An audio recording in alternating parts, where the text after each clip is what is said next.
Welcome to News Today with WDW News Today. I'm Tom Corliss. Here now the news for January 22nd, 2021. Disney is starting the process of bringing back to work more singers, dancers, technicians, and other cast members from one of the most popular shows at Walt Disney World Resort. Expected this summer, the Harambe Theater at Disney's Animal Kingdom theme park will host the fan favorite troupe of musical storytellers, along with Simba and his friends, in a celebration of the incomparable Festival of the Lion King. When it returns, Festival Lion King will be presented in a modified format to be mindful of the current environment. There will be adjustments to the show on stage and backstage, including updates to choreography to allow for appropriate physical distancing. Disney will also adjust how the audience is seated in line with other theater-based experiences at Walt Disney World Resort. It will be very different. We know for a fact the Tumble Monkeys won't be in this version of the show and things, but it is nonetheless nice to see performers returning to Walt Disney World. And hopefully this will be a similar thing that they're going to do with other stuff that's been gone.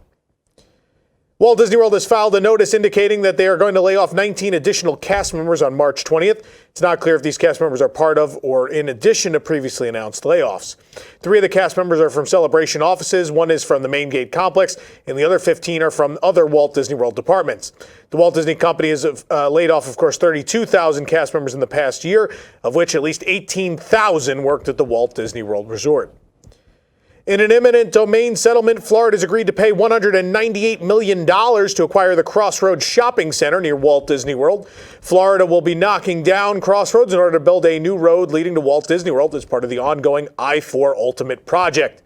According to the Orlando Sentinel, attorneys for the Florida Department of Transportation and Crossroads owner U.S. Cities Fund signed an agreement late last year outlining payments for each of the 25 tenants of Crossroads. The largest payment of $15.7 million is going to Gooding Supermarkets. U.S. Cities Fund received about $149.4 million and an additional $10 million to cover attorney's fees and other expenses. 25 tenants have until August to vacate Crossroads.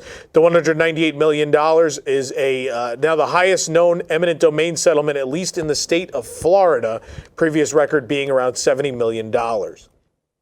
As Walt Disney World Resort continues to prepare for its 50th anniversary celebration, the repainting of the Osceola Parkway entrance sign is moving very quickly.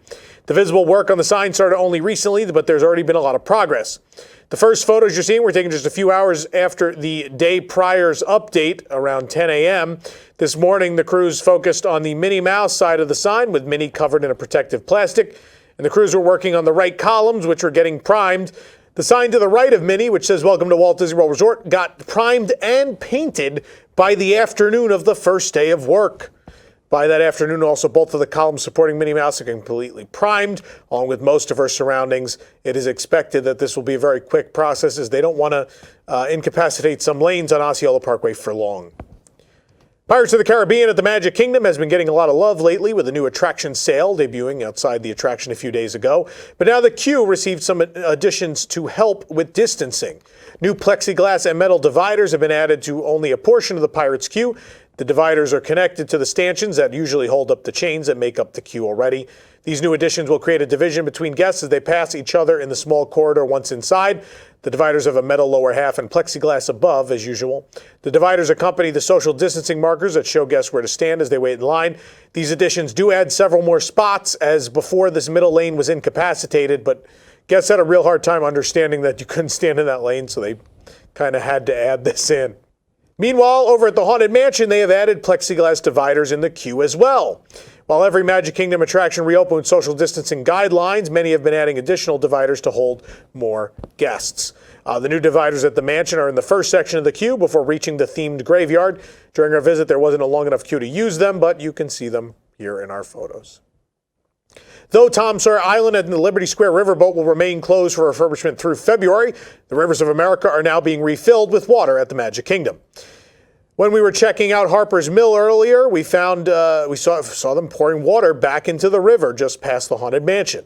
Though there wasn't an immediate difference, we began to see a significant amount of water within a few hours of park opening. The water will take a while to reach every inch of the river. The area in front of Harper's Mill was still mostly empty. But as we continue to check in, more of the river formed, and certainly in the next couple days, we'll see that river back in action. You may be asking, why is this done a few weeks ahead? Well, they are still doing work on the riverboat and on the island itself. A unique new cookie is available at the Kringle Bakery Og Cafe in Norway at Epcot. Though not listed on the menu, this new almond ring is available and on display in the bakery's pastry case. The ring has almonds on top. You can get it for $3.49 at Kringla. You can read the review on our website. Join us on a tour of a king room at the Grand Destino Tower at Disney's Coronado Springs Resort, which reopened in October. Head on over to our site for photos, and of course there is a full video tour right here on our channel.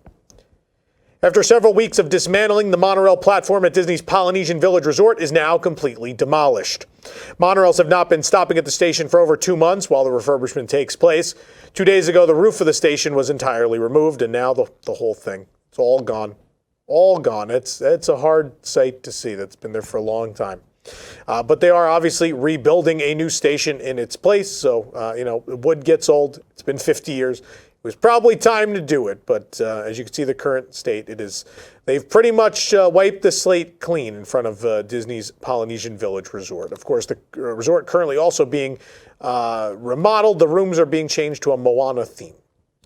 For more information on these stories and more, head on over to WDWNT.com. This program is brought to you by our official travel agent sponsor, The Vacationeer, the engineers of your next magical vacation.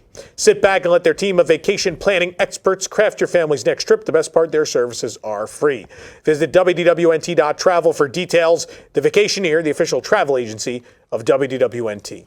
If you want this stylish hat, we do have a couple left. There's only a limited edition of 100 of these. They're $40. They are new era caps with the WDW News Today logo. They're available at carouselproducts.com. Do hurry again.